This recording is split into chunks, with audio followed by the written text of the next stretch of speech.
And she's now 32. That's right. For 30 years, Johnny Carson welcomed America's biggest stars with a warm smile and an easy laugh. But when the lights went down, that smile often vanished. Behind the scenes, Carson kept a silent blacklist. Guests he believed were truly awful human beings. A longtime Tonight Show producer recalled Carson cutting to commercial, leaning toward Ed and whispering, "That person should never be near a camera or a child."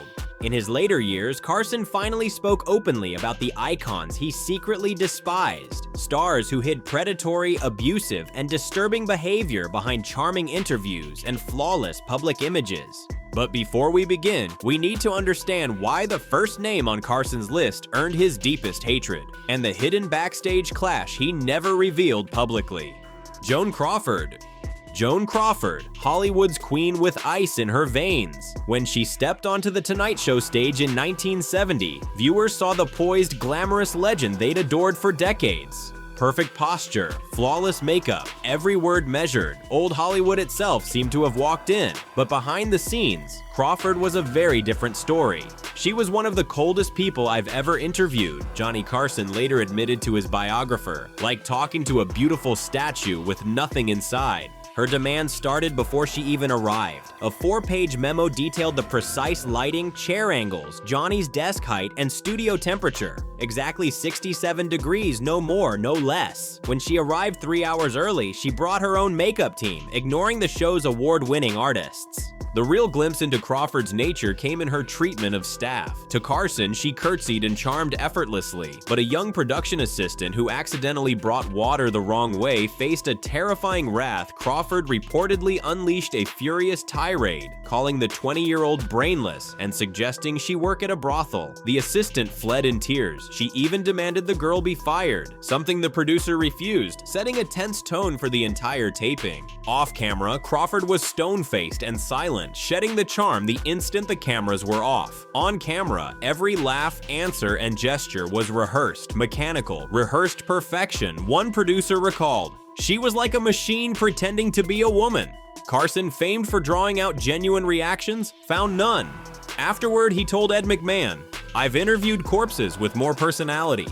When Christina Crawford's mommy dearest later revealed Joan's alleged abuse of her children, Carson simply nodded. "I saw who she really was in those few hours. I believe every word," he said.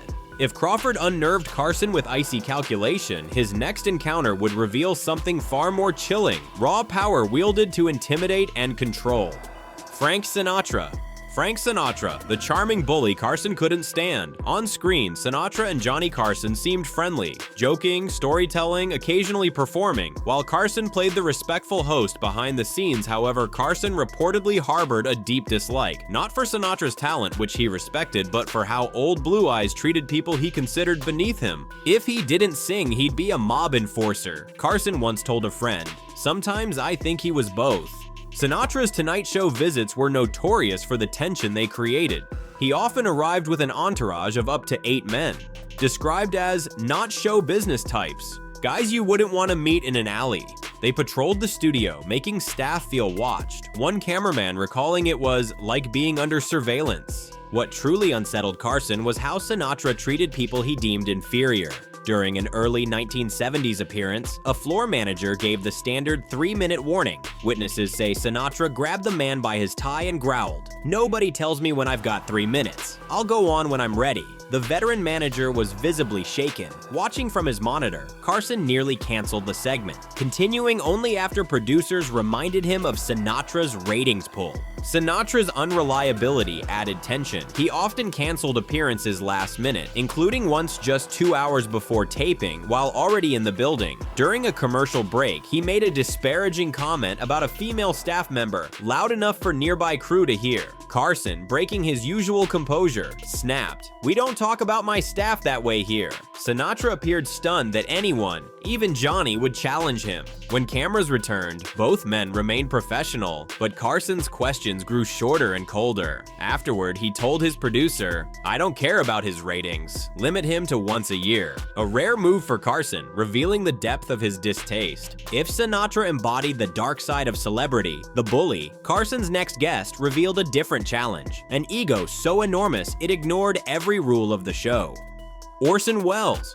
Orson Welles appeared on The Tonight Show several times during Carson's era, always creating memorable television with his booming voice, towering presence, and astonishing stories. Viewers saw a brilliant, charming raconteur. Carson and his staff saw something else, a man whose ego was so massive he seemed to think television rules didn't apply to him. Never again, Carson reportedly said after one particularly difficult taping. That guy thinks he's still running Rome. Problems often began before Welles even arrived. Writers recall him dismissing all prepared questions. He told us our questions were pedestrian and obvious, a former writer said. He crossed them all out and handed back a blank page. Carson was left to interview one of cinema's greats with no framework, a challenge compounded by Welles's habit of spinning long, meandering stories. During a mid-1970s appearance, a 7-minute segment stretched nearly 25 minutes as Welles ignored subtle cues to wrap up. Johnny had signals for guests when time was short, a director explained. Welles saw them all and just kept talking. 2 other guests had to be bumped. His treatment of staff was equally dismissive, addressing assistants in the third person. Tell the girl I need more water, or ask the boy to adjust the light. What enraged Carson most was how Welles treated the show as his personal stage, bringing props, changing topics, even directing camera shots from his seat. He once stood up to tell camera operators which angles to use. Johnny was livid, a producer recalled. After one grueling taping, Carson reportedly told Ed McMahon, "Genius doesn't excuse everything. Being brilliant doesn't give you the right to hijack someone else's show." While Welles embodied the challenge of containing an oversized personality, Carson's next guest would bring a different kind of chaos, unpredictable behavior that could turn hostile in an instant. Bette Davis. Bette Davis, Hollywood's queen of verbal violence. On The Tonight Show stage, she was captivating, telling witty stories in her signature voice, elegant even in her later years, and filled with Hollywood lore. But off camera, Davis reportedly revealed a personality so sharp that even the unflappable Carson was caught off guard. She doesn't need a stage, she needs a courtroom, Carson allegedly told Ed McMahon after one particularly trying taping. No one should be cross-examined by Bette Davis without a lawyer present. Her first offense, according to staff, was how she treated fellow guests. On multi-celebrity episodes, Davis often interrupted or talked over others, especially younger performers or women. She would literally turn her back on them, a former talent coordinator recalled. If someone else got laughs, you could see her seething, plotting how to regain control. Backstage, her behavior could be even more unsettling. She demanded whiskey in her dressing room, a common practice of the era, but sometimes her drinking led to inappropriate comments. Female staff from the 1970s recalled sexist and racist remarks that shocked even seasoned professionals. One makeup artist remembered Davis rejecting her services, demanding someone whose hands don't shake like they're coming off a 3-day drunk. Carson, normally non-confrontational, stepped in when Davis berated a cue card holder during rehearsal. Johnny quietly told her, "Miss Davis, on this show, we speak to everyone with respect, or not at all." A production assistant remembered Davis, likely unaccustomed to being challenged, backed down. What made Davis especially difficult was the contrast between her undeniable talent and her treatment of others. Unlike some difficult guests, she was a genuine legend. After her final appearance in the early 1980s, Carson told his producer, "That's the last time. Life's too short to be verbally flogged by Bette Davis, no matter how many Oscars she has." While her barbs targeted adults who could defend themselves, Carson's next guest crossed a different line. Behavior toward young women that violated professional boundaries. Mickey Rooney. Mickey Rooney, the aging child star with wandering hands. Once Hollywood royalty, the box office king from 1939 to 1941, Rooney's appearances on The Tonight Show should have been nostalgic celebrations of a storied career. Instead, staff recall visits marked by inappropriate behavior, chaotic energy, and occasional intoxication. He thinks being short gives him license to be a pervert, Carson reportedly told his producer after one particularly troubling taping in the mid-1970s. By his mid-50s, Rooney had developed a reputation among female staff for unwanted touching, suggestive remarks, and ignoring professional boundaries. Young production assistants often requested reassignment when he was booked. He would grab your hand bringing him water, pull you closer, ask if you were married, a former assistant recalled. If you tried to move away, he'd hold your wrist a little too long. Rooney's drinking only worsened the problem. Staff noted at least 3 appearances where he appeared visibly intoxicated, slurring words and losing his train of thought. In one infamous 1977 segment, an anecdote about Judy Garland veered into inappropriate territory, forcing Carson to abruptly redirect the conversation. During a commercial break, Carson reportedly muttered, "Is he drunk, or is this just who he is now?"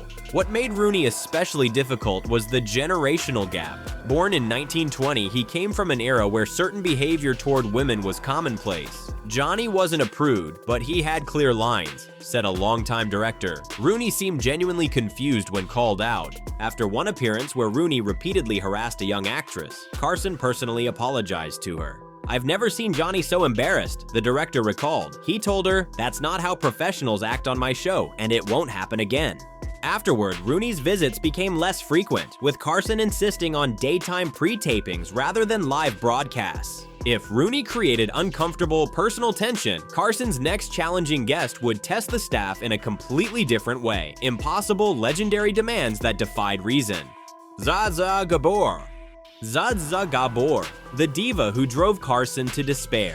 With her glamorous looks, unmistakable accent, and flirtatious charm, she was a Tonight Show favorite, appearing dozens of times on screen. Viewers saw a playful, over-the-top personality who mined her Hungarian roots and numerous marriages for laughs. Backstage, however, Gabor was notorious for being one of the most demanding, difficult guests in the show's history. "I'd rather interview a cat," Carson reportedly quipped after an exhausting appearance. At least the cat wouldn't need 3 assistants and special lighting.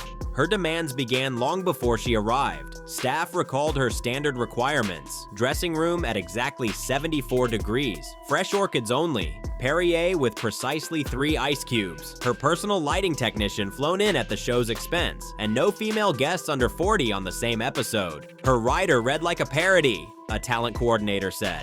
"We thought it was a joke at first." When anything fell short, she would refuse to leave her dressing room, delaying tapings and disrupting schedules. One infamous incident involved her favorite foundation missing from makeup. Witnesses say she shouted at the head makeup artist, demanding someone be sent to Beverly Hills immediately. Carson intervened. "Zsa, honey, you look beautiful already. We have a show to do. Let's save the cosmetics emergency for another day," he said. What frustrated Carson most was the ripple effect on production. Other guests waiting, crew scrambling, and the show thrown off schedule. After one appearance where she arrived 40 minutes late and complained about her introduction, he reportedly told his producer, "Next time she wants to be on, tell her we've renamed it The Tonight Show, starring Zsa Zsa Gabor, and I'll happily be her sidekick." Despite the chaos, Gabor kept returning, a testament to her undeniable entertainment value once the cameras were rolling. Enjoyed this look at Hollywood's unforgettable stars? Subscribe now for more behind-the-scenes stories of the glitz and glamour.